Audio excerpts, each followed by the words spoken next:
Vamos a hablar un poco de lo que es la clasificación, el diagnóstico y el tratamiento del ojo seco. Más que nada algo que resulte práctico y bueno, con respecto al tratamiento voy a hablar un poco más de lo que es la luz pulsada y de la experiencia que tenemos en el hospital con eso. Bueno, en principio me voy a basar en estas dos guías que salieron publicadas por la Academia Americana de Oftalmología de lo que son las prácticas, o sea, las guías prácticas para el tratamiento del ojo seco y de la blefaritis. Me voy a hacer un poco en esto, un poco en trabajos nuestros, en el trabajo nuestro y un poco en trabajos que he publicado sobre el tema. Bueno, primero como definición, el síndrome del ojo seco es un grupo de trastornos del film lagrimal donde hay una disminución puede haber una disminución de la producción de lágrimas, lo que se denomina acuo deficiente, o puede ser una alteración en la estabilidad de la lágrima, que es lo que se denomina evaporativo. En general están los dos componentes, muchas veces están los dos componentes, es lo que se llama ojo seco mixto, y a veces están por separado. El acuo deficiente, lo más común, es lo que se denomina síndrome de Sjögren, es el síndrome de Sjögren, el máximo exponente de lo que es el ojo seco acuodeficiente. Y el ojo seco evaporativo, lo más común es la disfunción de glándulas de meibomio. Esto puede generar molestias oculares, ¿sí? Sensación de ardor, de arenilla, síntomas visuales, más que nada una fluctuación en lo que es la visión, altera más que nada la calidad visual, e inflama la superficie ocular, que esto es muy importante en el ojo seco y en la forma de encarar el tratamiento. Hay que saber que el ojo seco siempre es un trastorno crónico, eso hay que explicárselo al paciente, y que además puede comprometer el resultado de cirugías refractivas, de córnea y de catarata. Por eso es muy importante la detección y el tratamiento precoz, especialmente en pacientes que se van a operar. Bueno, hice este cuadrito, lo vamos a ir viendo por partes, ¿sí? Lo más importante cuando empezamos es la anatomía. Bueno, hay que ver la edad del paciente. Muchas veces el ojo seco es más común en pacientes más grandes en general, eh, tiene mayor prevalencia en pacientes más grandes y en mujeres también. El trabajo del paciente, el trabajo con pantallas o con computadoras, fija más la vista, parpadea menos, el ojo se seca más. El tabaquismo también influye. El humo del cigarrillo es tóxico para la superficie ocular y puede generar ojo seco. El uso de lente de contacto también altera la superficie ocular. El lente de contacto puede actuar como un cuerpo extraño, irritar la superficie ocular. Y la medicación, ya sean antidepresivos, antihistamínicos, anticolinérgicos, los diuréticos producen ojo seco, la terapia de reemplazo hormonal también, la isotretinoína genera mucha disfunción de glándulas de meibomio en pacientes que tienen acné. Y el tratamiento tópico crónico con gotas con conservantes, especialmente en pacientes con glaucoma que se tratan con gotas con conservantes, pueden tener también trastornos de la superficie ocular y ojo seco. Bueno, hay que saber qué antecedentes tiene el paciente. La rosácea es muy importante, enfermedades autoinmunes como artritis reumatoide, síndrome de Sjögren, enfermedades infiltrativas, linfomas, sarcoidosis, amiloidosis, enfermedades de contra huésped, todas estas enfermedades producen ojo seco. Y también anotar si el paciente tiene antecedentes de cirugías oftalmológicas. Bueno, siguiendo un poquito más con el cuadro, vamos a lo que es la exploración. ¿Sí? Vamos a ver al paciente la lámpara y qué estudios complementarios podemos hacer. El cuadro de la exploración, bueno, es fundamental también verle la cara al paciente. ¿Sí? A veces al paciente, antes de verlo en la lámpara hendidura, ya podemos hacer el diagnóstico de que tiene rosácea, por ejemplo, como es el caso de esta paciente. Vemos la afectación con pápulas y pústulas a nivel centrofacial.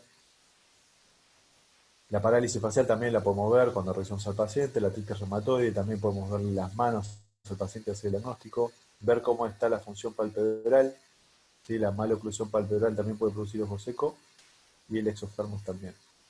Y acá, por ejemplo, tiene una foto de una paciente con... Estas manos no son de esta paciente, es de otro paciente, pero fíjense la alteración de las manos. Es una paciente con displasia ectodérmica, que es una enfermedad muy rara, pero que también puede producir un ojo seco severo. Para el diagnóstico tenemos el test de OSDI. El test de OSDI nos ayuda con el diagnóstico más que nada con el seguimiento para el tratamiento. ¿Sí? Porque a veces pasa que los pacientes tienen un ojo seco severo, los empezamos a tratar y no refieren mejoría, pero el test de OSDI les da mejora. Entonces está bueno para hacerle un seguimiento y para también incluso mostrarle al paciente que por lo menos en un nivel eh, no tan, no tan manifiesto, pero se van logrando pequeñas mejorías. Y eso consiste en una serie de preguntas, son 12 preguntas, donde hay que ponerles un puntaje. Eh, Según si el paciente tiene sensibilidad a la luz, si tiene sensación de arenilla, dolor o ardor en los ojos, visión borrosa, mala visión, si tiene dificultad para leer, depende de las condiciones del viento, si por ejemplo el paciente es que el viento le genera mucho ojo seco, y bueno, todo eso le da un puntaje al paciente y clasificamos un poco su ojo seco. Bien. Después está eh, podemos evaluar lo que es el menisco lagrimal. A ver, espéreme chicos un segundito que ya vengo, en un minuto, perdón. Con lo que es el diagnóstico. Bueno, tenemos que evaluar el menisco lagrimal. ¿Sí? El menisco lagrimal lo podemos ver en la lámpara de hendidura. Idealmente, antes de prender la lámpara, deberíamos tratar de medir el menisco lagrimal porque cualquier estímulo, ya sea la misma luz de la lámpara, puede favorecer la producción de lágrima, entonces el menisco lagrimal lo veríamos aumentado. Eh, y el test de Schirmer, ponemos las tiritas en el fondo del saco del paciente y bueno, medimos la producción de lágrima. Estos dos patrones están alterados en lo que es la coeficiencia. Pero la verdad es que tampoco son tan efectivos. Bueno, el test de Schirmer habría que repetirlo varias veces para hacer el diagnóstico. Pero bueno, nos van orientando un poco. A la biomicroscopía podemos ver blefaritis, la difusión de glándulas de megomio, acá vemos las glándulas tapadas, ¿sí? Podemos apretar, hay pinzas especiales para eso, donde apretamos un poquitito las glándulas y vemos cómo está el contenido. También podemos medir el break-up time poniendo fluoresceína y contando ahora el tiempo que tarda la lágrima en empezar a disgregarse y empezar a aparecer esas zonas más oscuras. ¿Sí? Es lo que está alterado en lo que es el ojo seco evaporativo, más que nada.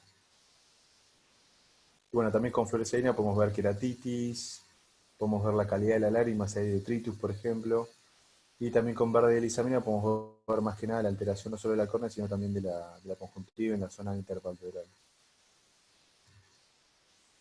El laboratorio, tenemos que pedir un hemograma completo, más que nada para que no se nos escape nada. Los anticuerpos anti-RO, anti-LA, factor reumatoide, ANA, antitipedoide, antitiroglobulina para lo que es la enfermedad tiroidea, y ECA, por la enfermedad, por la sarcoidosis, que también puede infiltrar la glándula lagrimal y producir ojos secos.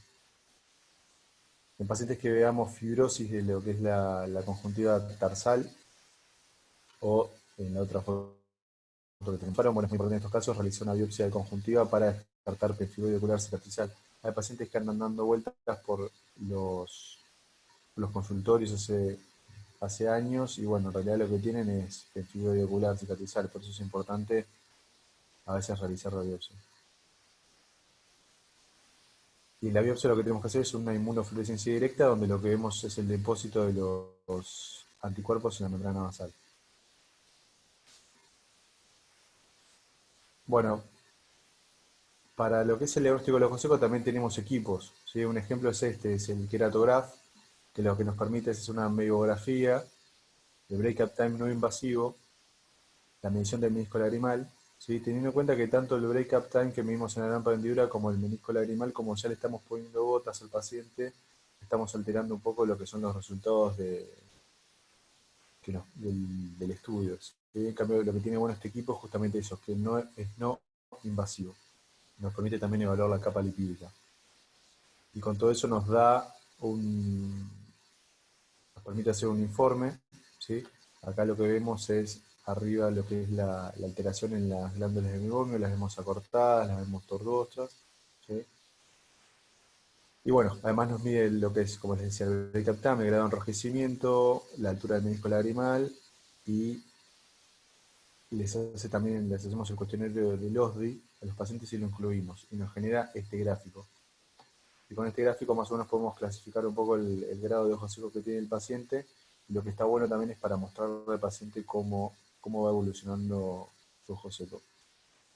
Es algo objetivo que podemos también mostrarle al paciente. Esta es la clasificación de ojo seco según el DIUS-2, que parece un poco compleja. Pero bueno, básicamente lo que hay que tener en cuenta de todo este gráfico es primero que la gran mayoría de los ojos secos son evaporativos. Hay una parte de los ojos secos que son mixtos y otra parte que son acueficientes, pero la gran mayoría son evaporativos.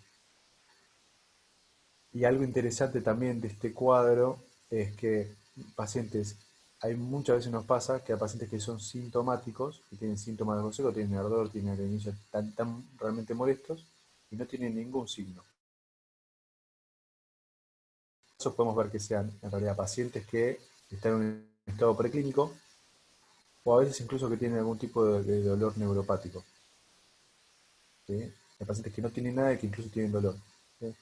Entonces eso es lo que proponen es referirlos para manejo del dolor. Pero bueno, eso para tenerlo un poco en cuenta. Bueno, entonces seguimos con este cuadro. Entonces ya hicimos el análisis del paciente, ya lo revisamos y lo vamos a clasificar en ojo seco acueficiente mixto o evaporativo. Y en base a eso vamos a orientar un poco el tratamiento. Es fundamental lo que es el tratamiento de la enfermedad de base y las condiciones ambientales. Por ejemplo, si el paciente tiene rosácea, lo tiene que ver en dermatología, si tiene artritis reumatoide, un reumatólogo, las condiciones ambientales también, si el paciente está trabajando en una oficina donde tiene el aire acondicionado que le da en la cara todo el día, bueno, eso también hay que verlo, a ver cómo se puede controlar. ¿Sí? Después vamos a orientar nuestro tratamiento según si el paciente tiene ojo seco leve, moderado o severo. En realidad también es difícil clasificar el ojo seco en leve, moderado y severo. No hay una clasificación que nos divida bien las cosas. Lo que podemos hacer es tomar un ojo seco leve como, bueno, el paciente que recién se presenta a la consulta, que en la exploración lo que presenta es un break-up tan alterado, por ejemplo, blefaritis, por ahí una leve queratitis en el tercio inferior, pero no mucho más que eso. Entonces a todos los pacientes le vamos a dar lágrimas artificiales, idealmente sin conservantes. Calor local es muy importante. Hay máscaras especiales para eso, que las ponemos en el microondas, que funcionan muy bien, que tienen un gel adentro. Si no, también se pueden hacer compresas con té de manzanilla, por ejemplo. La higiene de las pestañas es muy útil. ¿Sí? Lo podemos hacer con el clásico shampoo Johnson para bebé, por ejemplo, sino con aceite del árbol del té cuando detectamos, por ejemplo, que los pacientes tienen Demodex. Y el ungüento de antibióticos con corticoides también es muy útil porque lo que hace es disminuir lo que es la carga bacteriana en el borde palpebral y bueno, los corticoides desinflaman lo que es el borde de los párpados. Bueno, si el paciente no responde a ese tratamiento inicial o si ya se presenta, por ejemplo, con mucha queratitis, cambiamos un poco el tratamiento, vamos un escalón más. A los pacientes les podemos dar loteprednol y etabonato, es muy útil durante 2 semanas para desinflamar la superficie ocular. Y la ciclosporina, el 0,05 o el 0,1 también, pero lo que hay que saber de la ciclosporina es que tarda por lo menos 4 meses en empezar a actuar, que arde y que a veces pone el ojo un poco rojo, pero funciona muy bien a largo plazo. La doxiciclina o la aminociclina también son muy útiles, podemos usarla, hay un montón de esquemas también de tratamiento. Eh, yo lo que hago en general es doy 100 miligramos por día durante un mes y después según cómo evolucione les doy 2 meses más o suspendo. También hay que ver si lo toleran, muchas veces genera intolerancia gástrica, genera fotosensibilidad, Hay que avisarles también que puede disminuir la eficacia de los anticonceptivos orales y que está contraindicada en pacientes embarazadas. Es decir, es muy importante tener eso en cuenta. La acitromicina se puede dar por vía tópica o por vía oral. En el caso que sea por vía oral, damos 500 miligramos el primer día y después 200 miligramos divididos en 4 días. También es útil. Lo que sí trae trastornos de la conducción cardíaca, entonces no está muy, no se usan mucho hoy en día. Los omega 3 se usaron mucho en un momento, disminuían lo que es la inflamación de la superficie ocular y mejoraban el perfil lipídico de la lágrima.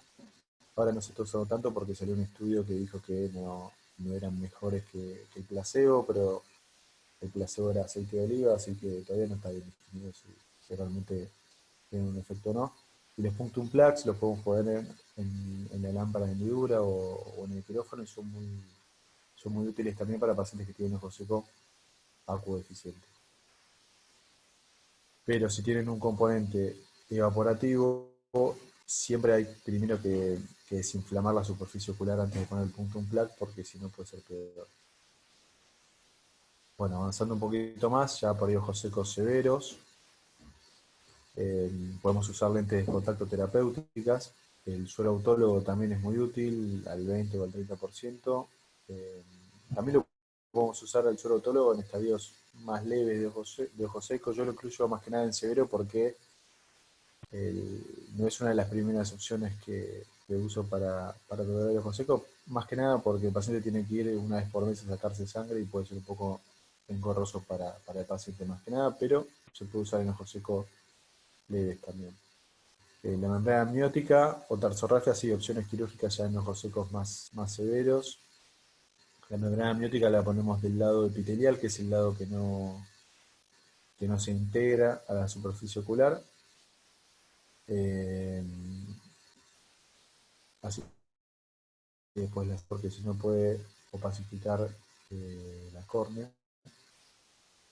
Y la tarsorrafia, bueno, definitiva del grado de ojo seco. Y después tenemos tratamientos que son la canalización de glándulas de meiomio, el DP Flow, que yo no tengo mucha experiencia, lo usé una vez nada más, y la luz pulsada, que después vamos a hablar un poco más de eso.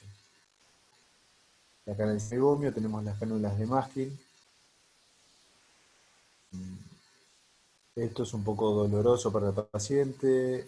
Lo que hacemos es le damos primero un poco de calor para aflojar bien lo que es el contenido de las glándulas y después hay que ir destapando la por glándula.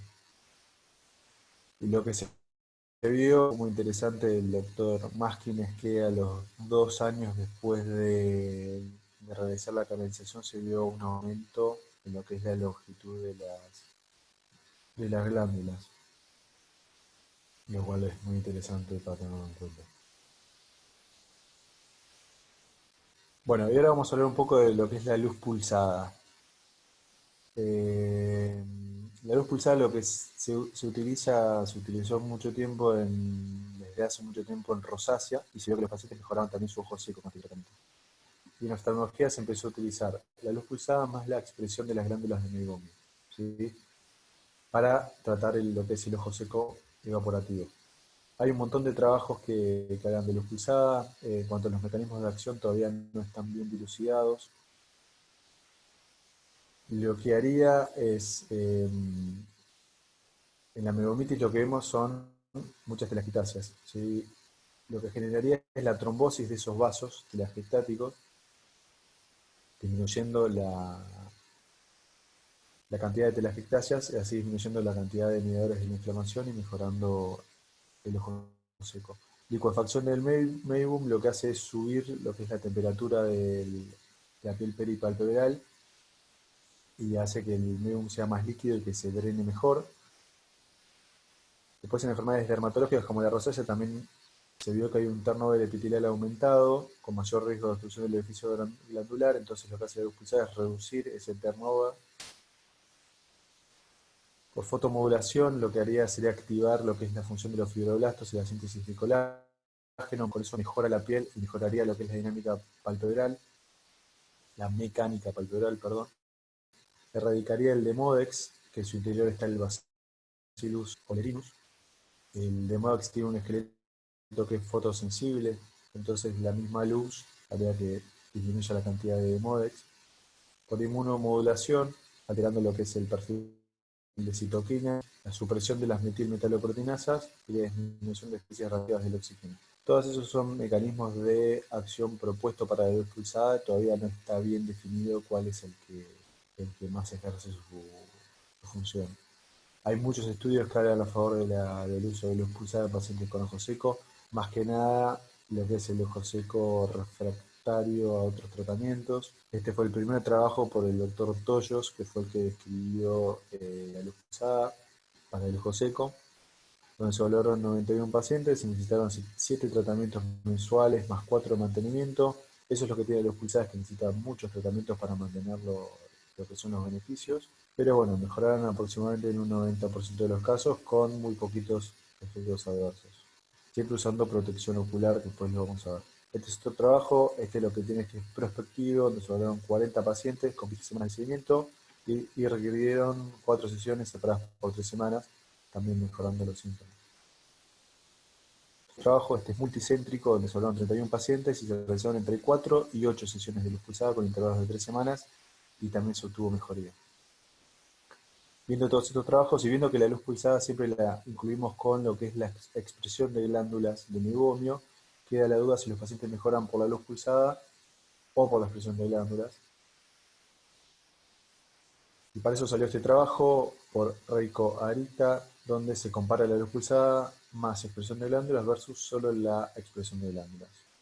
Se evaluaron 45 pacientes y se vio que los mejores resultados se obtuvieron con la combinación de ambos, o sea, la luz pulsada seguida de la expresión de glándulas de meiomio. La experiencia que tenemos en el hospital, tenemos tratados aproximadamente 26, en realidad eran 26 pacientes, ahora tenemos un poco más. Realizamos 3 a 4 sesiones por paciente. El 82% de nuestros pacientes tenían rosácea, un 7% de artritis reumatoide. Muchas veces los pacientes con artritis reumatoide también tienen algún grado de disfunción de glándulas de meiomio, que también se pueden beneficiar con lo que es la luz pulsada. Y 11% de los pacientes presentaban solo disfunción de glándulas de meiomio. Y eran todos pacientes que eran refractarios a otros tratamientos. Se les realizó luz pulsada más expresión de glándulas de meiomio.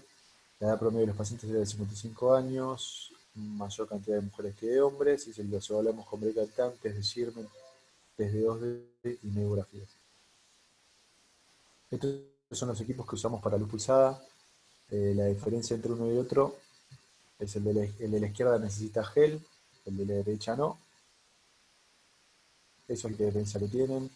El gel puede ser un poco engorroso para hacer el tratamiento, pero los efectos son los mismos.